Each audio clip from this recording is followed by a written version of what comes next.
Bien, bonjour à toutes, bonjour à tous. Peut-être commencer avec des nouvelles du fameux conclave.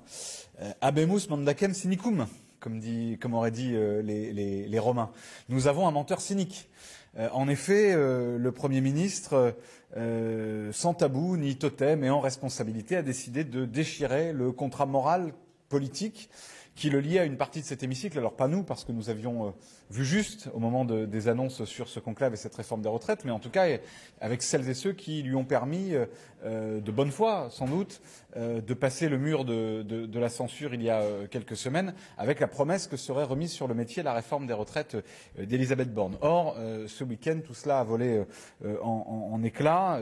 Trêve de plaisanterie, parce que c'est grave, parce que c'est un sujet sérieux qui concerne beaucoup de nos compatriotes. Le fait que le Premier ministre déchire le contrat qu'il avait passé avec une partie de la représentation nationale est lourd de conséquences. Et honnêtement, il est gênant, Monsieur Bayrou. Il se contredit, il est confus, il est déconnecté. Il avait d'ailleurs, quand même, si on revient sur cette affaire de retraite, évoquer des chiffres totalement farfelus. Il nous annonçait un déficit entre 45 et 55 milliards. La Cour des comptes, qui n'est pas connue pour être une officine du nouveau Front populaire, la Cour des comptes nous a donné la vérité des chiffres et nous a dit plutôt 7 milliards tout de suite, 15 milliards à horizon 2035 et 30 milliards en 2045. C'est-à-dire très loin des chiffres qui avaient été annoncés par François Bayrou. Il y a donc là une confusion ou un amateurisme ou du cynisme. À vrai dire, j'en sais rien, et c'est pas le sujet, parce que le résultat est le même. Le résultat est que nous avons un Premier ministre qui a baladé les Français, qui a baladé la représentation nationale, qui a baladé les partenaires sociaux, alors que lui-même dit et jure la main sur le cœur qu'il croit au dialogue social, que c'est précieux pour notre République et notre démocratie.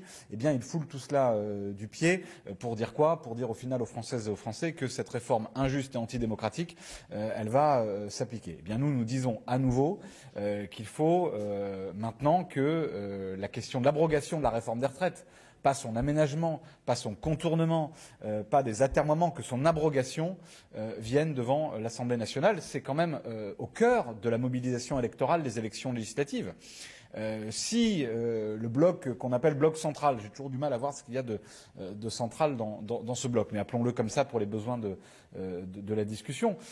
Si ce bloc central, ce bloc macroniste, est passé d'une majorité absolue en 2017 à une minorité franche en 2024, c'est notamment à cause de sa politique en matière de retraite et de la réforme d'Elisabeth Borne et de la façon dont elle a été imposée au pays et aux partenaires sociaux avec le 49.3 et avec le mépris d'une immense majorité de Français qui l'a rejeté. Voilà, donc nous avons là un cas d'école, malheureusement, du macronisme, si je puis dire, puisqu'on a et l'injustice sociale et la brutalité démocratique.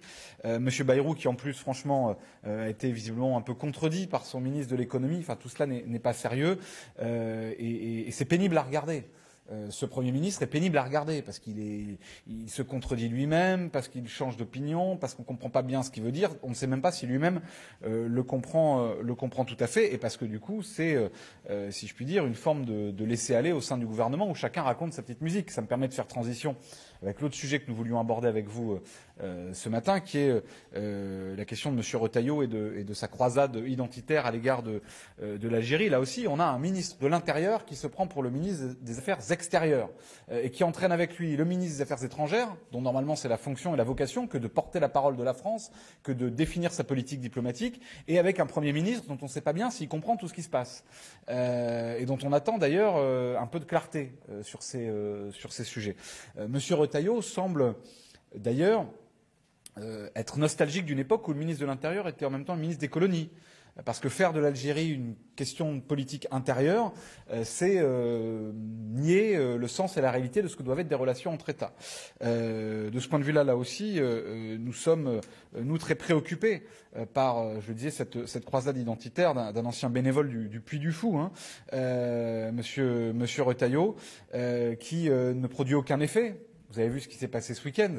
C'est-à-dire que se faire des peintures de guerre sur le torse en disant « vous allez voir ce que vous allez voir, la politique de fermeté, une forme de no pasaran version reconquête », bien l'effet que ça a, c'est l'humiliation de la France sur la scène internationale.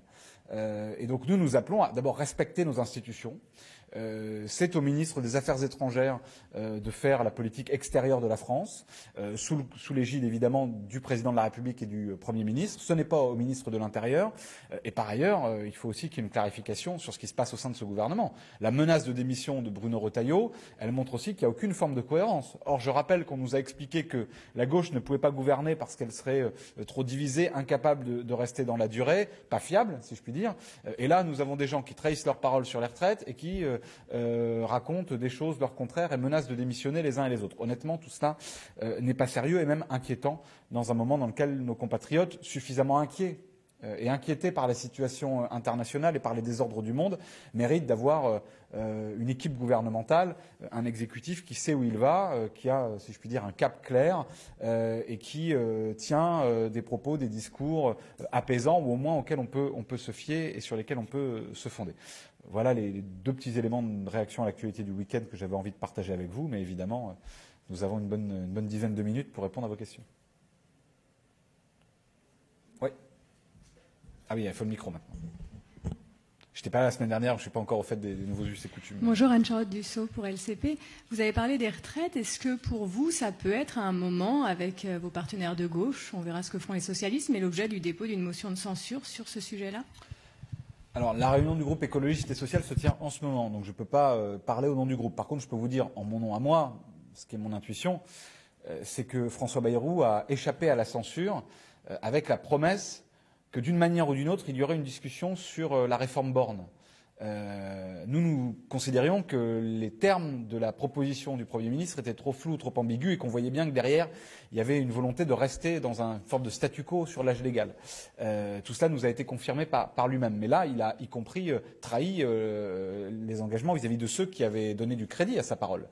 Je pense à nos camarades, à nos amis socialistes. Donc de mon point de vue, tout à fait personnel, il faudra censurer François Bayrou. Je vous l'ai dit, d'abord, il a quand même démontré une incapacité à exercer la fonction, pardon, mais vraiment, moi je me fais l'écho de ce que m'ont dit mes concitoyens en circonscription ce week-end. Ils sont gênés quand ils regardent à la télévision, quoi. Franchement, il se contredit, c'est poussif, c'est compliqué. On a du mal à savoir ce que dit et ce que veut dire François Bayrou. Une forme de Joe Biden à la française. Donc ça devient un peu compliqué. Mais en plus de ça, il y a politiquement un problème majeur qui est que encore une fois, le vote des Français en juillet, il s'est fondé d'abord au second tour sur le rejet de l'extrême droite et sur la volonté de faire barrage républicain. On a M. Retailleau qui, chaque jour, reprend les slogans, les propositions de Mme Le Pen et de M. Zemmour. Et au premier tour, la claque reçue par les macronistes, elle vient pas de nulle part, elle vient pas d'un problème de logo ou de forme des affiches. Elle vient du fait que les Français ont dit on veut rompre avec la politique d'Emmanuel Macron, et on veut notamment abroger la réforme des retraites qui n'a jamais été votée nulle part, qui n'a jamais été approuvée par quiconque, pas par les partenaires sociaux, ils étaient unanimes contre, pas par le Parlement, nous n'avons jamais pu voter ici, on a eu le 49.3, et pas par les Français qui, si on les avait consultés par référendum, auraient été, si j'en crois les sondages, plus de 7 sur 10 à s'opposer à cette réforme. Donc il y a là un problème démocratique majeur. Donc il faut bien qu'à un moment donné, on puisse discuter de cette réforme des retraites. Et donc si le gouvernement n'est pas prêt à la remettre en débat à l'Assemblée nationale, si on ne peut pas voter de son abrogation, alors il faudra faire tomber ce gouvernement, évidemment, parce qu'il faudra bien qu'à un moment donné, nous puissions, chacune et chacun, tenir nos promesses vis-à-vis de nos électrices et de nos électeurs. D'autres questions ?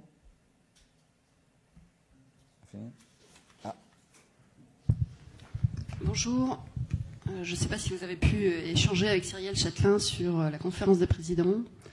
Mais donc la conférence a décidé d'inscrire la PPL réformant l'audiovisuel le 10 avril. Et visiblement, Cyrielle Châtelain s'est opposé à ce calendrier. Est-ce que vous en savez quelque chose ? Il me semble que le 10 avril est un vendredi, qui par ailleurs précède un jeudi. Bon, en tout cas, oui, mais avec d'autres textes. Et donc, ce texte serait débattu, y compris en partie en fin de semaine, une veille de trêve parlementaire de 15 jours. Ce n'est pas sérieux. On ne peut pas fracasser l'audiovisuel public, c'est ça le projet de Mme Dati, qui est ici la fondée de pouvoir de M. Bolloré. On ne peut pas fracasser l'audiovisuel public comme ça, entre 22h et minuit, une veille de trêve parlementaire. C'est pas possible, c'est pas acceptable. Et donc, évidemment, le groupe écologiste et social opposé radicalement à ce démantèlement de l'audiovisuel public, opposé radicalement à cette politique qui, au final, vise à une forme de privatisation, avec l'expression d'une haine à l'égard du service public de l'audiovisuel, qui est quand même qui transpire dans l'extrême droite et dans une partie de la droite incarnée ici par Madame Dati. Le groupe écologiste et social est opposé à ce texte sur le fond, et il considère qu'un débat de cette nature, avec les conséquences qu'il aura, doit se tenir dans de bonnes conditions et qu'on ne peut pas le faire comme ça en fin de semaine à 15 députés dans l'hémicycle. Et donc c'est ça qu'a voulu exposer la présidente Châtelain. Je crois qu'on soit pour ou contre ces textes, les débats aussi importants, l'audiovisuel public pour les Français, c'est pas rien. Partie de notre vie quotidienne, ça fait partie de notre histoire, ça fait partie de notre culture. Ça doit être l'objet d'un débat le plus transparent et le plus accessible possible à nos concitoyens. Oui. Il faut le micro. On n'a pas fait le micro. François Gervais, Horizon Politique. Sur la loi PLM, quelle est votre position? Est-ce que vous pensez que ça sera voté au cours de cette législature? Écoutez, là aussi, il y a une forme de bricolage quand même. Quel que soit ce qu'on pense du fond. D'abord, le timing, si je puis dire, j'ai commencé en latin, je vais finir en anglais. Le timing de faire tout ça à moins d'un an des élections municipales, c'est quand même assez curieux. En tout cas, ça nourrit la suspicion, ça nourrit la confusion. Et ensuite, un texte qui est annoncé, puis finalement décalé, et puis on ne sait pas bien. Là aussi, ça montre l'impréparation de ce gouvernement, de cette minorité qui prétend être majorité. Et donc nous verrons. Moi, je suis pas moi qui détermine l'ordre du jour. Je ne suis ni président de l'Assemblée nationale, ni ministre des Relations avec le Parlement. Donc on verra. Nous sommes des parlementaires assidus et disciplinés. On discute des textes quand ils nous sont soumis.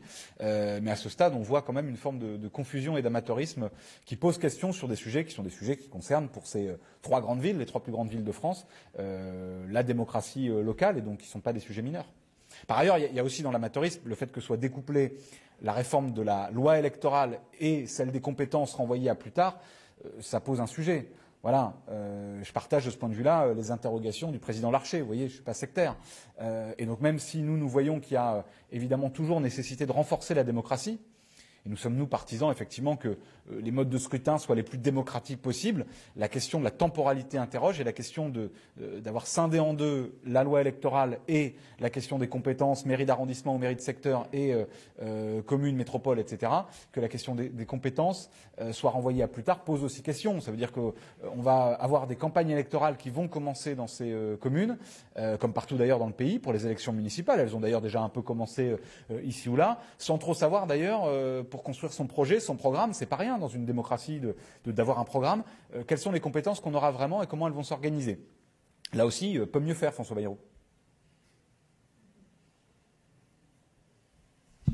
Oui, Victorien Villaume, RFI. Il y a une reprise des bombardements à Gaza, intense, avec il y a eu plus de 300 morts. Êtes-vous inquiet de cette situation, que cette situation se dégrade encore, et quelle voie la France doit-elle porter? Nous sommes plus qu'inquiets, nous sommes révoltés, indignés, sidérés par la politique criminelle de M. Netanyahou, que nous n'avons cessé de dénoncer, nous, depuis des mois, ici à l'Assemblée nationale, à travers des questions au gouvernement, à travers des débats, à travers des interpellations des différents ministres, à travers des propositions de résolution. Nous avons dénoncé en permanence tant les actes terroristes barbares qui ont touché Israël que la riposte disproportionnée, aveugle, brutale, sanguinaire de M. Netanyahou, la destruction de Gaza, le massacre de populations civiles. Et donc de ce point de vue-là, ce qui s'est passé avec ce bombardement est révoltant. Et vous m'interrogez sur ce que doit être la voix de la France.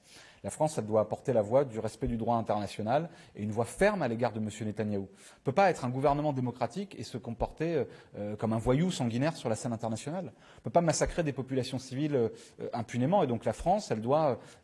par ailleurs, M. Netanyahou, il a quand même été mis en cause par la justice internationale. C'est pas rien. Et donc la France, elle doit faire preuve d'un langage de fermeté absolue à l'égard de ceux qui commettent ces actes et donc du gouvernement d'extrême droite israélien. Et que malheureusement, nous avons trouvé la France beaucoup trop timide ces derniers mois, ces dernières années face à M. Netanyahou. Plus rien ? Eh bien, bonne journée à tous.